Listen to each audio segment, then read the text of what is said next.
അവൻ സംസാരിച്ചു കൊണ്ടിരിക്കുമ്പോൾ സിനഗോഗധികാരിയുടെ വീട്ടിൽ നിന്നും ഒരാൾ വന്നു പറഞ്ഞു, നിന്റെ മകൾ മരിച്ചുപോയി, ഗുരുവിനെ ഇനിയും ബുദ്ധിമുട്ടിക്കേണ്ട.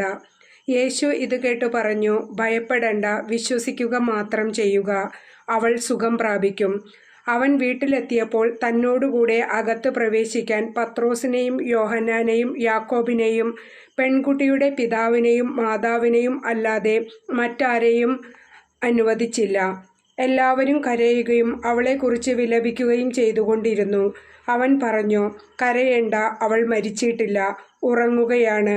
എന്നാൽ അവൾ മരിച്ചു കഴിഞ്ഞു എന്നറിഞ്ഞതുകൊണ്ട് അവർ അവനെ പരിഹസിച്ചു. അവൻ അവളുടെ കൈക്ക് പിടിച്ച് അവളെ വിളിച്ചുകൊണ്ട് പറഞ്ഞു, ബാലികേ, എഴുന്നേൽക്കുക. അപ്പോൾ അവളുടെ ജീവൻ തിരിച്ചു വന്നു. ഉടനെ അവൾ എഴുന്നേറ്റിരുന്നു. എൻ്റെ കർത്താവേ, അങ്ങ് പ്രവർത്തിച്ച ആ അത്ഭുതം ഇന്നും ഞങ്ങളുടെ ജീവിതത്തിൽ പ്രവർത്തിക്കണമേ.